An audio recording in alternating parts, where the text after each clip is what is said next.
Bihar news में स्वागत है आपका दोस्तों। मैं हूं फिरदौस गनी और आप देख रहे हैं केडीबी लाइव। दोस्तों आज हो चुका है 28 अगस्त 2023। तो आज की पूरे बिहार की टॉप न्यूज़ लेकर आए हैं आपके लिए। दोस्तों वीडियो शुरू करने से पहले आपको बता दें कि अगर आप नए आए हैं इस चैनल पर तो फिर चैनल को सब्सक्राइब करके बेल आइकन को प्रेस कर दीजिए और साथ ही वीडियो को लाइक कर दीजिए, अपने दोस्तों के साथ शेयर भी कीजिए। तो चलिए शुरू करते हैं आज की पूरे बिहार की टॉप न्यूज़। दोस्तों आज बिहार न्यूज़ की शुरुआत टॉप हेडलाइन के साथ करते हैं। तो बात करते हैं कि टीचर बहाली परीक्षा को लेकर के आयोग ने बताया कब आएगा रिजल्ट। हाई स्कूल के शिक्षक अभ्यर्थी जल्द करें ये तैयारी। आगे आपको बताएंगे इस वीडियो में इस खबर के बारे में विस्तार से। एसबीआई ने करोड़ों ग्राहकों को दी खुशखबरी, लॉन्च की ये नई स्कीम, पासबुक का झंझट हुआ खत्म। बिहार में बारिश के बाद नदियों का रौद्र रूप जारी, लाल निशान के पार जलस्तर, कई जिलों के गांव में बाढ़ जैसे हालात। विपक्षी एकजुटता की कोशिश को झटका, आम आदमी पार्टी ने किया बिहार विधानसभा चुनाव लड़ने का ऐलान। क्या आपके बच्चे भी देखते हैं मोबाइल पर इंस्टाग्राम, फेसबुक, यूट्यूब? तो हो जाए सावधान। आगे आपको बताएंगे इस वीडियो में विस्तार से। पूर्णिया में पुलिस को बड़ी सफलता, 6.25 केजी सोने की बिस्किट के साथ एक युवक को दबोचा, पटना में करनी थी सप्लाई। बिहार शिक्षक भर्ती अभ्यर्थियों को बीपीएससी ने दी राहत, घटा सकता है न्यूनतम अर्हता अंक, भरी जाएंगे 75% सीटें। त्योहारी सीजन से पहले महंगाई का झटका, दूध की कीमत में इतने रुपए की बढ़ोतरी। भारी बारिश से मुसीबत में उत्तर बिहार, कोसी नदी उफनाई, दर्जनों गांव हुए जलमग्न। बिहार की बेटी ने बनाया ये रिकॉर्ड, तुर्की की 16,854 फीट ऊंची चोटी पर लहराया तिरंगा। बिहार में मरीज की जान से खिलवाड़, डॉक्टर बिना देखे ही लिख दी दवा और कर दिया रेफर। मुंबई की बैठक में हो जाएगा सब फाइनल, बोले सीएम नीतीश कुमार, हमारी एकजुटता से डर करके बीजेपी कर रही है फालतू बात। प्राइवेट नर्सिंग होम की करतूत को देखिए, बेहतर इलाज के लिए मुर्दे को बगहा से बेतिया कर दिया रेफर। बिहार में ट्रैफिक नियमों का उल्लंघन करना अब पड़ सकता है भारी, इतने भारी जुर्माने के साथ जा सकते हैं जेल। दोस्तों अब बात करते हैं विस्तार से। तो बात करते हैं कि बिहार में अब ट्रैफिक नियम तोड़ना लोगों को भारी पड़ सकता है। वहीं बिहार के कई जिलों में ट्रैफिक नियमों का उल्लंघन करके वाहन चलाने वालों की अब खैर नहीं है। आपको बता दें कि अगर आप ट्रैफिक नियमों का उल्लंघन करेंगे तो फिर आपकी जेब पर दबाव बढ़ जाएगा, क्योंकि अब चालान भी कट जाएगा और आपको पता भी नहीं चलेगा। बिहार के कई जिलों में ये नियम लागू हो चुका है। धीरे धीरे अब बिहार के सभी जिलों में यानी कि पूरे बिहार में ये चीज़ लागू किया जा रहा है। अगर आप बाइक या फिर 4 व्हीलर से कहीं जा रहे हैं और ट्रैफिक नियम का उल्लंघन कर रहे हैं तो फिर आपको पता भी नहीं चलेगा कि आपका चालान कट गया है। आपको तब पता चलेगा जब मैसेज आएगा, जिससे आपको परेशानी का सामना करना पड़ सकता है। इसको लेकर के कई जिलों की ट्रैफिक पुलिस विभिन्न चौक चौराहों पर वाहन के यानी कि गाड़ियों के नंबर की फोटो खींचने के लिए तैनात किए हैं। फिलहाल ट्रैफिक पुलिस की ओर से की गई इस कार्रवाई से ट्रैफिक उल्लंघन करने वालों में हरकत मच गया है। दोस्तों बात करते हैं कि राजद के राष्ट्रीय अध्यक्ष लालू प्रसाद यादव ने कहा है कि आज जिस तरीके से कुछ लोगों द्वारा जाति आधारित गणना का विरोध हो रहा है, ठीक इसी तरीके का विरोध मंडल कमीशन की सिफारिशों को लागू किए जाने के समय भी हुआ था। भारत में पिछड़े तथा अनुसूचित जाति जनजाति के लोगों के प्रति हमेशा दुर्भावना की प्रवृत्ति रही है। प्रधानमंत्री नरेंद्र मोदी को भी जातियों का डर दिख रहा है। इसी वजह से केंद्र सरकार ने जाति आधारित गणना में दिलचस्पी नहीं ली है। लालू प्रसाद यादव ने कहा है कि जाति की चर्चा जब हम करते हैं तो जाति आधारित व्यवस्था के सभी दृष्टिकोण पर बात होनी चाहिए। इस परिप्रेक्ष्य में बिहार में जो जाति आधारित गणना हुई है वह काफी महत्वपूर्ण है। राज्य सरकार का यह निर्णय सराहनीय है। लालू प्रसाद यादव ने कहा है कि जाति आधारित गणना के माध्यम से सामाजिक और फिर आर्थिक सभी तरह की स्थितियों का आकलन हो रहा है। सर्वांगीण विकास के लिए ये आवश्यक है। लालू प्रसाद यादव ने कहा है कि सामाजिक न्याय और धर्मनिरपेक्षता को लेकर के उनका संघर्ष जारी रहेगा। दोस्तों बात करते हैं कि उत्तर बिहार में पिछले एक सप्ताह से लगातार हो रही बारिश और नेपाल के कोसी बैराज से छोड़े गए पानी की वजह से एक बार फिर से कोसी नदी उफान पर है। नेपाल के तराई इलाके में मूसलाधार बारिश की वजह से बैराज से छोड़े गए 4 लाख क्यूसेक से भी ज़्यादा पानी की वजह से सहरसा जिले के दर्जनों गांव पूरी तरीके से जलमग्न हो गए हैं, जहां लोगों को बाढ़ की वजह से कई तरह की परेशानियों का सामना करना पड़ रहा है। इलाके में हो रही लगातार बारिश और फिर कोसी बैराज से छोड़े गए पानी के कारण पिछले 24 घंटे में नौहट्टा प्रखंड के 80 गाँव के साथ साथ आसपास के दर्जनों गाँव में जलस्तर काफ़ी बढ़ गया है।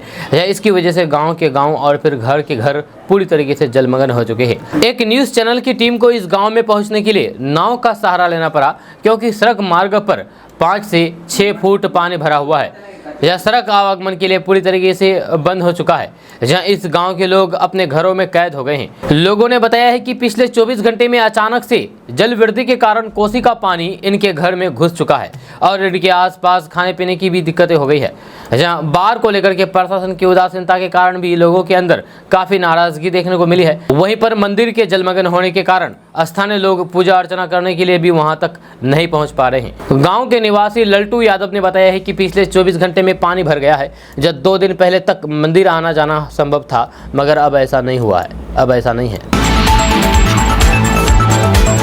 दोस्तों बात करते हैं कि चुनावी रणनीतिकार से नेता बने प्रशांत किशोर ने एक बार फिर से बिहार के मुख्यमंत्री नीतीश कुमार और उप मुख्यमंत्री तेजस्वी यादव पर निशाना साधा है। उन्होंने कहा है कि चाचा भतीजा नीतीश कुमार और तेजस्वी यादव ने शिक्षक नियुक्ति के नाम पर दूसरे राज्यों के अभ्यर्थियों को बिहार में शिक्षक बनने के लिए भर्ती निकाली है और बिहार के युवाओं को दूसरे राज्यों में जाकर के मजदूरी करने को छोड़ दिया है। दरअसल बिहार में शिक्षक भर्ती परीक्षा को लेकर के राजनीति गर्म चरम पर है।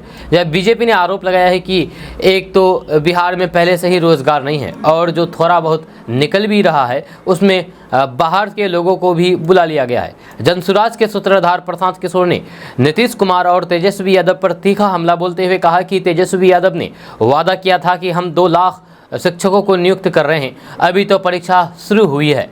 आपने देखा होगा कि बिहार के साथ साथ सारे राज्यों के लड़कों के लिए भी बहाली निकाल दी है। प्रशांत किशोर ने कहा कि दूसरे राज्यों में बिहार के लड़के जाकर के मजदूरी करेंगे और दूसरे राज्य के लड़के बिहार में आकर के शिक्षक बनेंगे। जब नौकरी मिल जाएगी तो फिर हमें आकर के बताइएगा कि बिहार के कितने लोगों को नौकरी मिल गई है। इन्होंने ये बिल्कुल फर्जीवाड़ा किया है, ये हो भी नहीं सकता है। प्रशांत किशोर ने कहा है कि 32 सालों में अगर 10 लाख नौकरी दिए हैं तो फिर वही डाटा जारी करें। दोस्तों बात करते हैं कि बिहार में पोल्ट्री फार्म खोलने की चाहत रखने वाले लोगों के लिए बड़ी खबर सामने आ रही है। ताज़ा रिपोर्ट्स के मुताबिक बिहार सरकार बिहार में पोल्ट्री फार्म खोलने के लिए 30 लाख रुपए तक का अनुदान दे रही है। जहां इसके लिए लोगों से ऑनलाइन के द्वारा आवेदन मांगे गए हैं। खबर के अनुसार 5 से 10 हजार लेयर मुर्गी क्षमता वाली इकाई की स्थापना के लिए 30 से 40% तक अनुदान मिलेगा। जहाँ समेकित मुर्गी विकास योजना के तहत लोगों को खुद का प्लांट स्थापित करने के लिए ये अनुदान उपलब्ध कराया जाएगा। आपको बता दें कि समेकित मुर्गी विकास योजना के तहत लेयर मुर्गी पालन को बढ़ावा देने के लिए अनुदान की योजना के अंतर्गत वित्तीय वर्ष 2023-24 में लेयर फार्म की स्थापना के लिए आवेदन आमंत्रित किए गए हैं। आप 15 सितंबर तक आवेदन कर सकते हैं। अगर आप इस योजना के लिए आवेदन करना चाहते हैं तो फिर आपको इसके लिए कुछ दस्तावेज लगेंगे। वो है आवास प्रमाण पत्र, जाति प्रमाण पत्र, Aadhaar card, bank passbook, poultry farm का प्रशिक्षण संबंधित साक्ष्य, जमीन की डिटेल्स, भूमि की उपलब्धता का साक्ष्य, मोबाइल नंबर आदि होना जरूरी है। आप वेबसाइट www.poultry2023.dreamline.in पर जाकर के ऑनलाइन आवेदन कर सकते हैं। आवेदन शुरू हो चुका है। दोस्तों शरीर को स्वस्थ रखने के लिए डॉक्टर अक्सर हरी सब्जियों को खाने की सलाह देते हैं। जहाँ हरी सब्जियां खाने से न सिर्फ स्वास्थ्य बेहतर रहता है बल्कि कई गंभीर बीमारियों से लड़ने में भी मदद मिलती है। जब भारत में लोग अलग अलग सब्जियों का सेवन करते हैं, हर सब्जी की अपनी कुछ खासियतें होती है। यह हरी सब्जियों में एक नाम करेला का भी आता है, जिससे कई लोग दूरी बनाने की कोशिश करते नजर आते हैं। जब करेला का सेवन करने से शरीर से गंदगी का सफाया करने में सहायता मिलती है। आपको बता दें कि करेला खाने से ब्लड शुगर कंट्रोल रहता है। जी हाँ, आपको बता दें कि डायबिटीज़ या फिर हाई ब्लड शुगर के मरीजों को डॉक्टर हमेशा करेला का सेवन करने की सलाह देते हैं। ऐसा इसीलिए क्योंकि इसे खाने से ब्लड में शुगर के लेवल को नीचे लाने में मदद मिलती है। यह करेला न सिर्फ शुगर को कंट्रोल करता है बल्कि इसके एनर्जी के लेवल को भी बढ़ाता है। वहीं पर करेला खाने से डाइजेशन में सुधार होता है। जहाँ करेला में फाइबर अच्छी खासी मात्रा में पाया जाता है। यही वजह है कि इसे खाने से डाइजेशन को हेल्दी बनाए रखने में हेल्प मिलती है। वहीं पर करेला खाने से लीवर को हेल्दी रखते हैं। यह कहा जाता है कि करेला लीवर को हेल्दी बनाए रखने में भी मददगार साबित होते हैं। ये लीवर के कार्य को बेहतर बनाने और इसके डिटॉक्सिफिकेशन प्रोसेस का सपोर्ट करने में भी हेल्प करता है, जिससे शरीर की सफाई को बढ़ावा मिलता है। वहीं पर करेला खाने से वजन को भी कंट्रोल कर सकते हैं। जब करेला को अपनी डेली डाइट में शामिल करने से वजन को घटाने में भी मदद मिलती है। अगर आप अपना वजन घटाने की कोशिश में जुटे हुए हैं तो फिर आप रोजाना करेला का सेवन करने की आदत डाल दें। वहीं पर आप करेला खाने से अपना इम्यून सिस्टम मजबूत कर सकते हैं। करेला में कुछ ऐसे एंटीऑक्सीडेंट और फिर पोषक तत्व पाए जाते हैं जो इम्यून सिस्टम को मजबूत बनाने का काम करते हैं। इससे शरीर अलग अलग संक्रमण और फिर बीमारियों से आराम से लड़ पाता है। तो ऐसे में अगर आप करेला खाना पसंद नहीं करते हैं तो फिर आज से ही आप करेला खाना शुरू कर दें, क्योंकि करेला में बहुत ही भरपूर मात्रा में आपके स्वास्थ्य से जुड़ी हुई पोषक तत्व पाए जाते हैं। जी हाँ, और आपके स्वास्थ्य ठीक रहेंगे। दोस्तों, शिक्षकों की 75% सीटों को भरने के लिए बीपीएससी तय न्यूनतम अर्हता अंक से नीचे भी कट ऑफ कर सकता है। ये जानकारी आयोग के अध्यक्ष अतुल प्रसाद ने शुक्रवार को ट्वीट करके दी है। जो उनके हिसाब से सामान्य प्रशासन विभाग की ओर से जो न्यूनतम अर्हता अंक दिए गए हैं, या इससे भी नीचे कट ऑफ किया जा सकता है। फिलहाल सामान्य प्रशासन विभाग की ओर से सामान्य श्रेणी के 40 बीसी, 36 ईबीसी, 34 एससी और एसटी, 32 और फिर सभी वर्ग की महिलाओं के लिए 32% न्यूनतम अर्हता अंक तय किए हैं। गुरुवार को हुई परीक्षा में जिस तरीके से प्रश्न पूछे गए थे, उनके हिसाब से न्यूनतम अर्हता अंक नीचे जाने से इनकार नहीं किया जा सकता है। ऐसे में सीटें खाली रहने की जो बातें सामने आ रही थी, अब न्यूनतम अर्हता अंक कम होने से सीटें खाली नहीं रहेगी। प्राथमिक स्कूलों के लिए शिक्षकों के 89,943 पद है। वहीं पर माध्यमिक में 32,916 और फिर उच्च माध्यमिक में 57,602 पद है। दोस्तों, बात करते हैं कि त्योहारी सीजन से पहले महंगाई का झटका लगा है। जब मुंबई में दूध की थोक कीमत में 2 रुपये प्रति लीटर की बढ़ोतरी हुई है। मुंबई मिल्क प्रोड्यूसर्स एसोसिएशन ने 1 सितंबर से दूध की कीमतों में बढ़ोतरी की घोषणा की है। एमएमपीए के उपाध्यक्ष रमेश डुबे की अध्यक्षता में एक बैठक हुई, जिसमें दूध की कीमतों में बढ़ोतरी से संबंधित फैसला लिया गया। एमएमपीए के इस कदम से गणेश उत्सव, नवरात्रि, दीपावली और अन्य त्योहारों के दौरान दूध से संबंधित खाद्य पदार्थों की कीमतों में वृद्धि होने की संभावना है। दोस्तों, बात करते हैं कि स्कूलों की बोर्ड परीक्षाएं साल में 2 बार होगी। जहां स्कूली शिक्षा में ऐसे कई और बदलाव होने वाले हैं। जहां इसके लिए नेशनल करिकुलम फ्रेमवर्क तैयार किया गया है। यह बताएगा कि कक्षा 1 से कक्षा 12वीं तक छात्र क्या पढ़ेंगे, कैसे पढ़ेंगे, छात्र में स्कूलों में पढ़ाने सिखाने का क्या तरीका होगा। बारीकी से तैयार किए गए इस दस्तावेज में ये तक बताया गया है कि स्कूलों की असेंबली कैसे होगी, या स्कूल बैग का भार कैसे कम होगा, किताबें कैसे होगी और विभिन्न कक्षाओं में पढ़ने वाले छात्रों के मूल्यांकन का आधुनिक तरीका क्या होगा। नेशनल करिकुलम फ्रेमवर्क की बात करें तो फिर देश भर के स्कूल की यूनिफॉर्म में काफ़ी विविधता देखने को मिल सकती है। जब मसलन देश के 7 इलाकों में यूनिफॉर्म अलग तरह की हो सकती है। जब गर्म इलाकों के लिए अलग यूनिफॉर्म डिजाइन किए जाने के का प्रस्ताव है। यह फ्रेमवर्क में कहा गया है कि स्थानीय मौसम के अनुकूल स्कूलों की यूनिफॉर्म तैयार किया जाए, या छात्रों को लिंग समानता के आधार पर यूनिफॉर्म का चुनाव करने पर विकल्प भी दिया जा सकता है। दोस्तों, बात करते हैं कि मुख्यमंत्री नीतीश कुमार रविवार को अचानक राजधानी पटना में स्थित हड़ताली मोड़ पहुंच गए और वहां बन रहे निर्माणाधीन लोहिया चक्र पथ का निरीक्षण किया। इस दौरान मुख्यमंत्री नीतीश कुमार के साथ पथ निर्माण विभाग के अपर मुख्य सचिव प्रत्यय अमृत के साथ साथ विभाग के अन्य अधिकारी मौजूद रहे। निरीक्षण के दौरान सीएम नीतीश कुमार ने निर्माण के सभी पहलुओं को बारीकी से समझा और संबंधित विभाग के अधिकारियों को आवश्यक निर्देश जारी किए। इस दौरान मुख्यमंत्री ने पथ निर्माण विभाग के अधिकारियों को निर्देश दिया है कि किसी भी हालात में लोहिया चक्र पथ का निर्माण इसी साल दुर्गा पूजा से पहले पूरा कर लेना है। इसको लेकर के विभागीय अधिकारियों से फोन पर बात भी की है। इस दौरान मुख्यमंत्री नीतीश कुमार ने कहा कि ये काम इसी साल दुर्गा पूजा के पहले हो जाना चाहिए, इसीलिए आए हैं। और फिर इसके बगल में जो ये सब बिल्डिंग है वो 80 साल पहले की है, इसको भी तोड़ करके बनना है। ये नया बिल्डिंग बनेगा तो फिर अधिक से अधिक लोग रह सकेंगे। दोस्तों, बात करते हैं कि बिहार में टीचर्स बनने की चाहत रखने वाले लोगों के लिए बड़ी खबर सामने आ रही है। ताज़ा रिपोर्ट्स के मुताबिक बिहार के सरकारी स्कूलों में अब गेस्ट टीचर्स की भी भर्ती की जाएगी। यह शिक्षा विभाग ने 1 सितंबर से इस व्यवस्था को लागू करने के निर्देश दिए हैं। यह खबर के अनुसार शिक्षा विभाग के अपर मुख्य सचिव के पाठक ने इस संदर्भ में सभी जिलाधिकारियों और फिर उप विकास आयुक्तों को पत्र लिखा है। साथ ही साथ टीचर्स की कमी को पूरा कर लेने के लिए गेस्ट टीचर्स की भर्ती करने को कहा है। दरअसल शिक्षा विभाग के बड़े प्रयासों के कारण बिहार के विश्वविद्यालयों में छात्रों की उपस्थिति बढ़ी है। ऐसे में स्कूलों को टीचर्स की कमी का सामना करना पड़ रहा है। इस कमी को दूर करने के लिए अब स्कूलों में गेस्ट टीचर्स की भर्ती की जाएगी।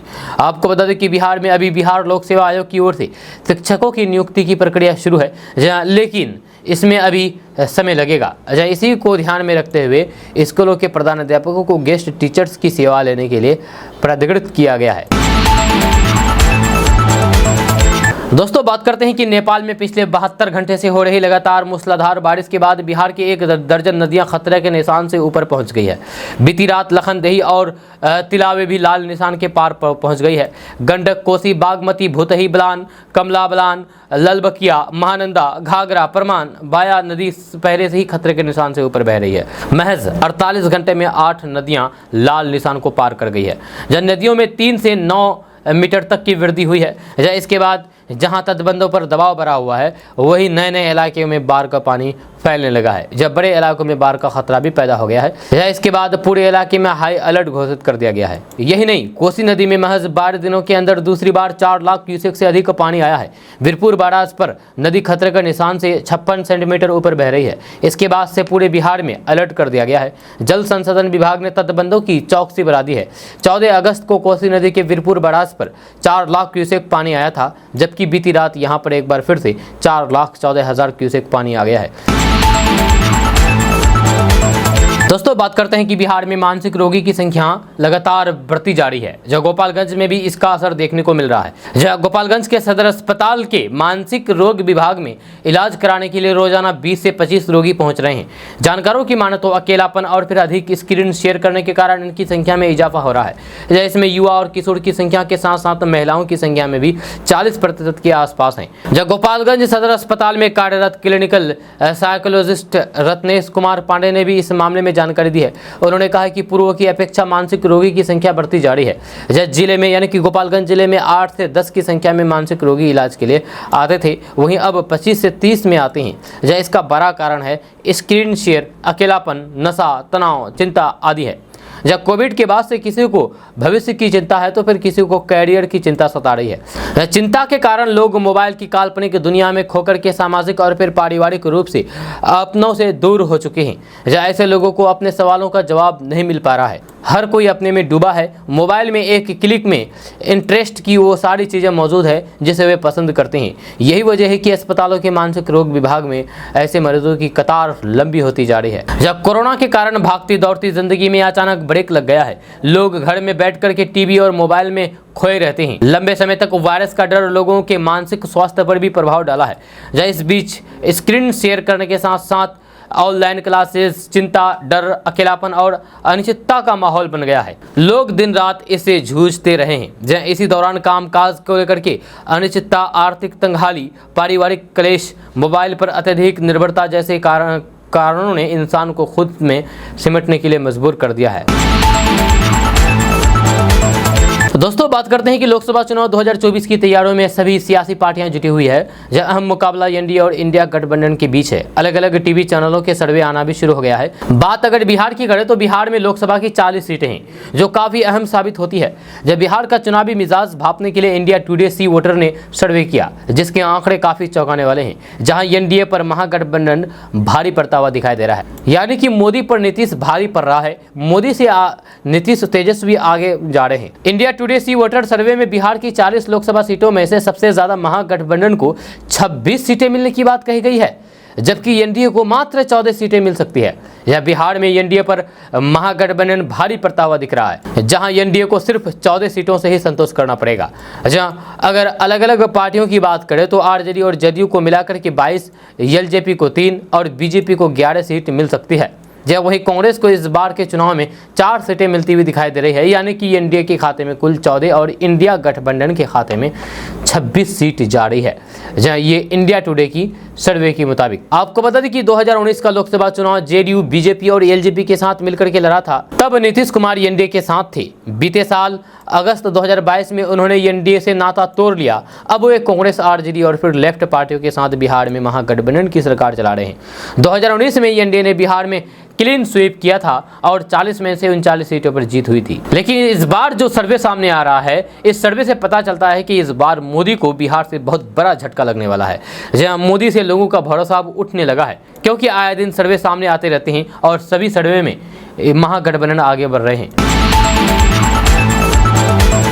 दोस्तों, आम आदमी पार्टी ने विपक्षी एकजुटता की तमाम कवायदों को बड़ा झटका दिया है। आम आदमी पार्टी ने बिहार में आगामी विधानसभा चुनाव लड़ने का ऐलान कर दिया है।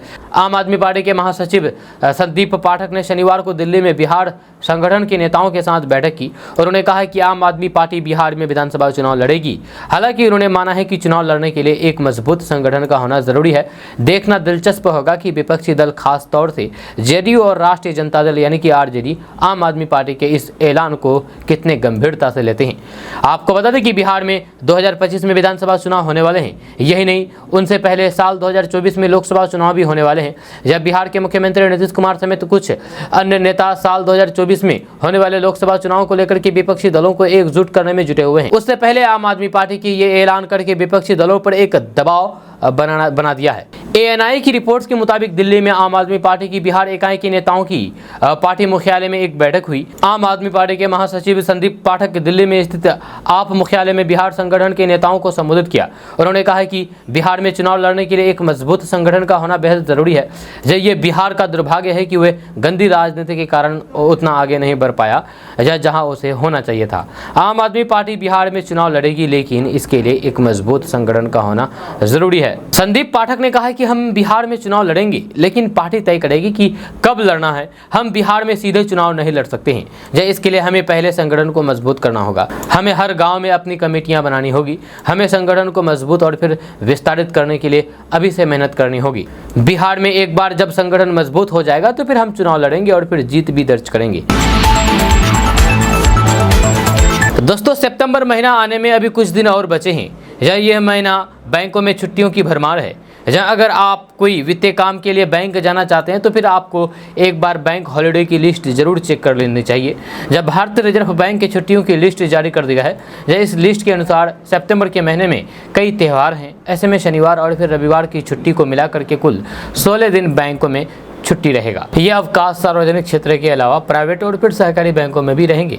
इस महीना में कृष्ण जन्माष्टमी, गणेश चतुर्थी, ईद मिलादुन्नबी के कारण बैंक कई दिन बंद रहेंगे।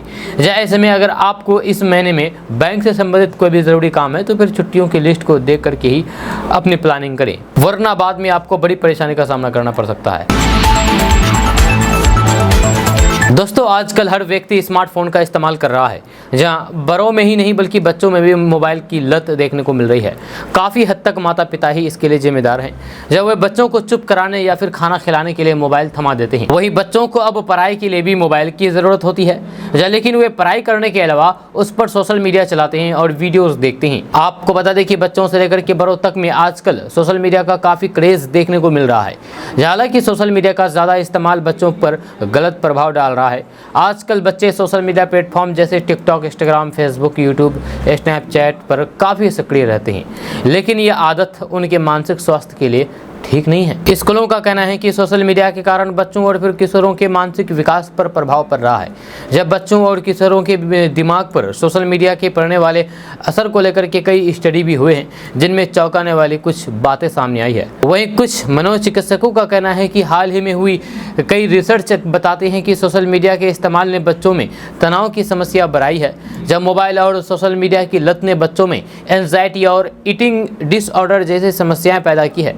जब मोबाइल पर ज़्यादा और बेवजह वक्त बिता रहे हैं बच्चों के लिए यह खतरनाक साबित हो रहा है। हाल ही में हुई एक स्टडी के अनुसार बच्चों की ब्रेन मैपिंग में पाया गया है कि इसका असर बच्चों के दिमाग पर पड़ रहा है। अमेरिका की यूनिवर्सिटी ऑफ नॉर्थ कैरोलिना के न्यूरो वैज्ञानिक ने इस पर स्टडी की और बताया है कि जो बच्चे अपने सोशल मीडिया अकाउंट्स को बार बार चेक करते हैं उनके ब्रेन का आकार छोटा रहता है। इस स्टडी में यानी कि इस रिसर्च में लगातार 3 सालों तक उत्तरी कैरोलिना के कुछ स्कूलों के 170 छात्रों का डेटा लिया गया है। इन बच्चों को दिन में कम से कम एक बार और 20 से अधिक बार लोकप्रिय सोशल मीडिया प्लेटफॉर्म जैसे फेसबुक, इंस्टाग्राम और स्नैपचैट आदि को इस्तेमाल करने के आधार पर बच्चों को विभाजित किया गया है। इस दौरान इन बच्चों की ब्रेन मैपिंग की गई है। इनमें उनके मस्तिष्क के विकास से संबंधित अलग अलग परिवर्तन देखने को मिले हैं। स्टडी में सामने आया है कि सोशल मीडिया अपने प्लेटफॉर्म पर लाइक, कमेंट, नोटिफिकेशन और मैसेज चेक करते रहने की इच्छा भी पैदा करता है। इससे 12 से 15 साल के किशोरों का दिमाग अच्छी तरीके से विकसित नहीं हो पाता है। दोस्तों, बिहार के पूर्णिया में पुलिस को बड़ी सफलता हाथ लगी है। गुप्त सूचना पर बंगाल की सीमा से सटे दालकोला चेक पोस्ट के पास जांच के दौरान पुलिस ने 5 किलो 840 ग्राम सोने की बिस्कुट के साथ एक युवक को गिरफ्तार किया है। जब पुलिस ने 116 ग्राम वजन वाले कुल 50 बिस्कुट बरामद किया है। जब सभी बिस्कुट पर UAE लिखा हुआ है और ये सिलीगुड़ी से पटना ले जाया जा रहा था। गिरफ्तार युवक सोमनाथ लहू सावंजी महाराष्ट्र के सोलापुर जिले के मंडेवेडा थाना क्षेत्र के भलवनी गांव का रहने वाला है। बताया जा रहा है कि गिरफ्तार युवक पाल डिलक्स नामक कोच से सिलीगुड़ी से सोना लेकर के पटना जा रहा था। जब पटना में ही इस सोने की बिस्किट की डिलीवरी करनी थी। जब पुलिस अधीक्षक आमिर जावेद ने बताया है कि 82 SDPO की अगुवाई में 82 और फिर चेक पोस्ट की पुलिस नियमित जांच में लगी हुई थी। इसी दौरान सोने के साथ युवक की गिरफ्तारी हुई है। गिरफ्तार युवक ने बताया है कि कुछ पैसों के लिए एक स्थान से दूसरे स्थान तक सोना पहुंचाने का कार्य किया जा रहा था।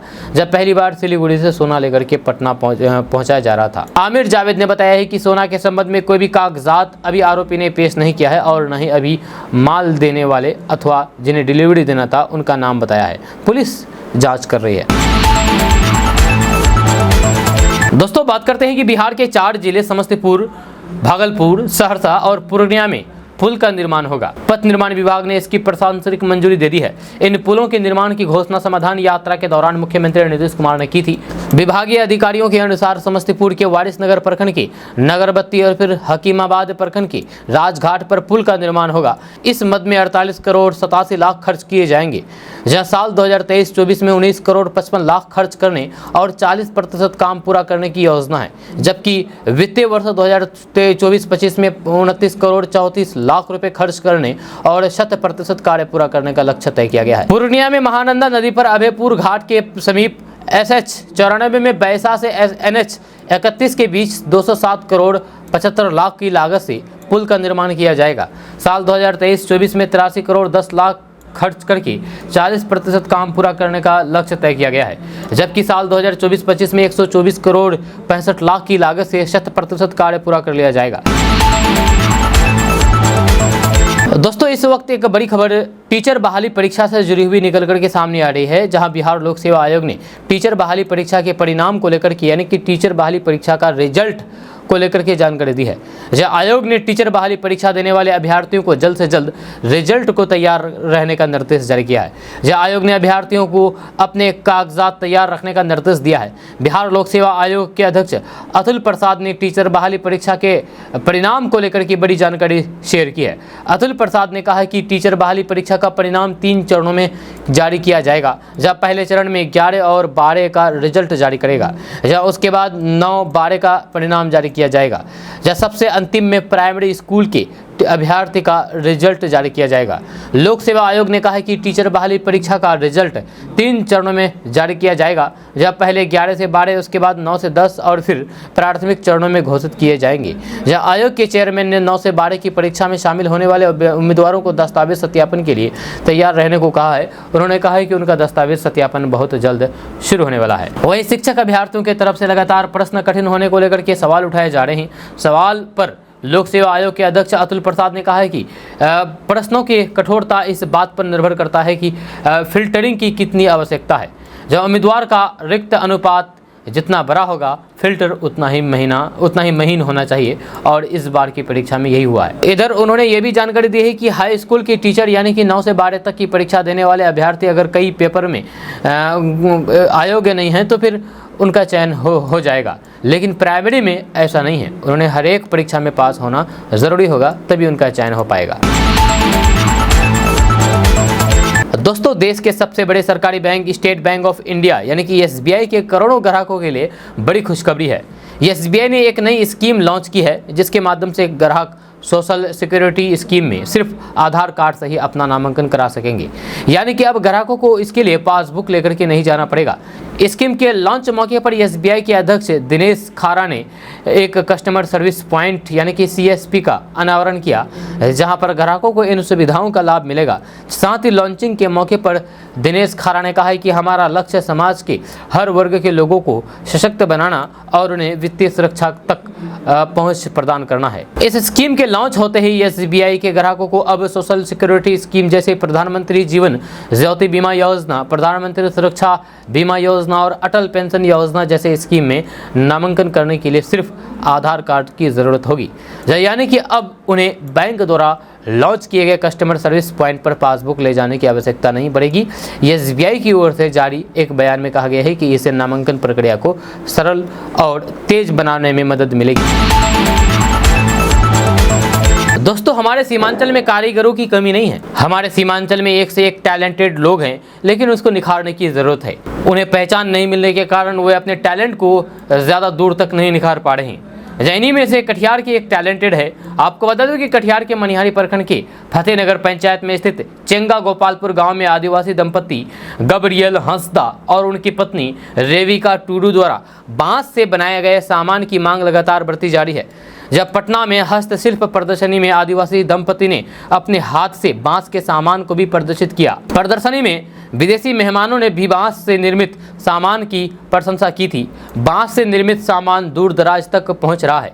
जब दूसरे शहरों से बांस निर्मित सामान की खरीदारी को लेकर के फोन पर ऑनलाइन बुकिंग भी लोग कराते हैं। आदिवासी दंपति के हस्तशिल्प से बांस से बनाया गया सामान अब महानगरों तक पहुंच रहा है। यह आदिवासी दंपति गांव के अन्य बेरोजगार युवाओं और फिर महिलाओं को भी स्वरोजगार से जोड़ने का काम कर रहे हैं। जीविका से जुड़ी हुई रेविका टूडू जिले के विभिन्न प्रखंडों में जीविका से जुड़ी हुई महिलाओं को भी बांस निर्मित सामान की कुशल कारीगरी सिखा रहे हैं। यह इनके द्वारा बनाई गई बांस की शिल्प कारीगरी इतनी खूबसूरत है कि गांव से निकल करके इसकी डिमांड महानगरों तक पहुंच रही है। वही गब्रियल हंसदा साक्षर है। जब शुरू में ये बांस की टोकरी, सूप और फिर अन्य सामान बनाते थे। बरसात में काम मंदा हो जाता था। जब इनकी शादी मालदा जिले के रेविका टूडू से हुई थी तो फिर इनकी किस्मत ने करवट लिया। ससुराल में बांस से बनाए सामान की कारीगरी सीखी और फिर अपने घर में ही बांस के श्रृंगार बॉक्स, हेयर क्लिप, कान की बाली, पेंटिंग बॉक्स, कलम बॉक्स सहित अन्य आकर्षक सामान बनाना शुरू कर दिया।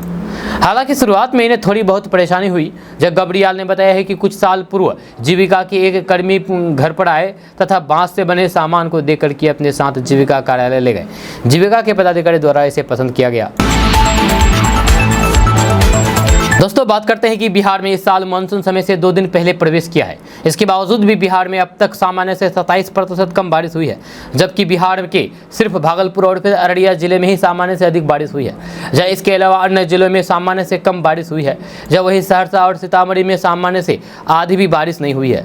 जब बिहार के 4 जिलों में सामान्य से 10 और 7 जिलों में 11 से 20% तक कम बारिश हुई है। जब पटना में सामान्य से 41% तक कम बारिश हुई है। मौसम विभाग के अनुसार भागलपुर में 706 मिलीमीटर बारिश होनी चाहिए, लेकिन 745 मिलीमीटर बारिश हुई है, जो सामान्य से 40% अधिक है। अररिया में 1033 मिलीमीटर बारिश होनी चाहिए, लेकिन 1066 किलोमीटर बारिश हुई है। वहीं पर 11 जिलों में सामान्य से 20% कम बारिश हुई है। जब मौसम विभाग के आंकड़ों के अनुसार बिहार के मुजफ्फरपुर में 5, मधेपुरा में 8, किशनगंज में 9, खगड़िया में 10, सुपौल में 12, वैशाली में 16, पूर्णिया में 17, दरभंगा और कटिहार में 18, बक्सर में 19, बांका में 20% कम बारिश हुई है। जब पटना सहित 6 जिलों में बहुत कम बारिश हुई है। जब पटना सहित बिहार के 6 जिलों में कम बारिश हुई है, जिसमें सीतामढ़ी में 56, सहरसा में 50, पूर्वी चंपारण और सारण में 46, पटना और भोजपुर में सामान्य से 41% तक कम बारिश हुई है। दोस्तों, बात करते हैं कि बिहार में जाति जनगणना को लेकर के हो रही सियासत थमने का नाम नहीं ले रही है। आरजेडी सुप्रीमो लालू प्रसाद यादव ने एक पुस्तक के लोकार्पण के दौरान कहा है कि बीजेपी और केंद्र सरकार जाति गणना में अड़ंगा लगा रही है। लालू प्रसाद यादव के इस आरोप पर बीजेपी ने पलटवार किया है। जब बिहार के पूर्व डिप्टी सीएम और बीजेपी के राज्यसभा सांसद सुशील कुमार मोदी ने बताया है कि बीजेपी की जाति गणना का समर्थन करने से लालू प्रसाद यादव को क्यों परेशानी हो रही है। आरजेडी सुप्रीमो लालू प्रसाद यादव द्वारा जाति गणना को लेकर के दिए गए बयान पर सुशील कुमार मोदी ने कहा है कि लालू को सिर्फ इस बात से परेशानी है कि बीजेपी जातीय गणना का समर्थन क्यों कर रही है। बिहार में जातीय गणना का निर्णय एनडीए की सरकार में हुआ था। बीजेपी अगर नहीं चाहती तो फिर जातीय गणना कभी भी नहीं हो सकती थी। जब यह फैसला हुआ उस वक्त एनडीए की सरकार थी और सरकार में बीजेपी के 16 मंत्री थे, लेकिन लालू प्रसाद यादव की पार्टी का दूर दूर तक कोई ठिकाना नहीं था। उन्होंने कहा कि लालू प्रसाद यादव पहले कांग्रेस शासित राज्यों में तो जातीय गणना करा ले, उसके बाद बिहार की बात करे। कर्नाटक की सरकार ने 2015 में ही जातीय गणना कराई थी, लेकिन आज तक उसकी रिपोर्ट सार्वजनिक नहीं किया है। जब लालू प्रसाद पहले कर्नाटक सरकार की जातीय गणना की रिपोर्ट को सार्वजनिक कराएं, जब बिहार में नगर निकाय चुनाव के समय जो अति पिछड़ा आयोग बना था, आज तक उसकी रिपोर्ट भी सार्वजनिक नहीं हुई है। जब लालू पहले अति पिछड़ा आयोग की रिपोर्ट को सार्वजनिक कराएं। सुप्रीम कोर्ट में केंद्र सरकार ने कभी भी जातीय गणना का विरोध नहीं किया है। दोस्तों बात करते हैं कि बिहार एसटीटी के लिए आवेदन प्रक्रिया समाप्त हो चुकी है। बिहार स्कूल एग्जामिनेशन बोर्ड यानी कि बीएसईबी अब माध्यमिक शिक्षा पात्रता परीक्षा यानी कि एसटीटी की तारीख जल्द ही घोषित करेगा। जिन अभ्यर्थियों ने इस परीक्षा के लिए आवेदन किया है वह बिहार बोर्ड की आधिकारिक वेबसाइट BSEBSTET.com पर परीक्षा की तारीख चेक कर सकते हैं। मीडिया रिपोर्ट्स के अनुसार बिहार एसटीटी का आयोजन सितंबर में किया जाएगा। वहीं इसके लिए एडमिट कार्ड परीक्षा के एक सप्ताह पहले बोर्ड की वेबसाइट पर अपलोड किया जाएगा। हालांकि इस संबंध में फिलहाल कोई भी आधिकारिक जानकारी नहीं है। जब बिहार एसटीटी पेपर 1 माध्यमिक स्तर और फिर पेपर 2 उच्च माध्यमिक स्तर के छात्रों के शिक्षकों की भर्ती के लिए होता है। ये परीक्षा बिहार के विभिन्न केंद्रों पर ऑनलाइन मोड में होगी। इस परीक्षा में 150 बहुविकल्पीय प्रश्न होंगे और इसे हल करने के लिए 2.5 घंटे का समय दिया जाएगा। बिहार एसटीटी परीक्षा में नेगेटिव मार्किंग का प्रावधान नहीं है। बिहार एसटीटी परीक्षा में पास करने के लिए सामान्य वर्ग के अभ्यर्थियों 50% अंक हासिल करना होगा। वहीं पिछड़ा वर्गों को 45%, अत्यंत पिछड़ा वर्गों को 42% और SC/ST को 40% अंक प्राप्त करना जरूरी है। बिहार बोर्ड ने हाल ही में एसटीटी के हिंदी, उर्दू, बांग्ला, मैथिली, संस्कृत, अरबी, फारसी, भोजपुरी, अंग्रेजी, गणित, विज्ञान, सामाजिक अध्ययन, शारीरिक शिक्षा, संगीत, ललित कला, नृत्य विषयों का सिलेबस जारी कर दिया है। अभ्यर्थी आधिकारिक वेबसाइट BSEBSTET.com पर अपने विषय का सिलेबस चेक कर सकते हैं। दोस्तों बिहार में 31 अगस्त तक भारी बारिश से राहत रहेगी। कहीं कहीं हल्की से मध्यम बारिश हो सकती है। मौसम विभाग के अनुसार वातावरण में बारिश को लेकर के अनुकूल स्थिति नहीं बन पा रही है। इसी कारण अगले 4-5 दिनों के दौरान बिहार में मानसून निष्क्रिय रहेगा। उधर बारिश थमते ही अधिकतम तापमान में कल से वृद्धि होना शुरू हो गया है। जब मौसम विभाग के अनुसार अधिकतम तापमान में 1 से 2 डिग्री की और वृद्धि की संभावना है। वहीं बिहार के 12 जिलों में बारिश हुई है। दोस्तों आज का न्यूज़ बस यहाँ तक। कैसा लगा आपको नीचे कमेंट बॉक्स में कमेंट करके जरूर बताइएगा। अगर आप हमारे चैनल पर नए आए तो फिर चैनल को सब्सक्राइब करके बेल आइकन को प्रेस कर दीजिए और साथ ही वीडियो को लाइक कर दीजिए, अपने दोस्तों के साथ शेयर भी कीजिए। तो चलिए मिलते हैं फिर नेक्स्ट वीडियो के साथ। तब तक के लिए जय हिंद, जय बिहार।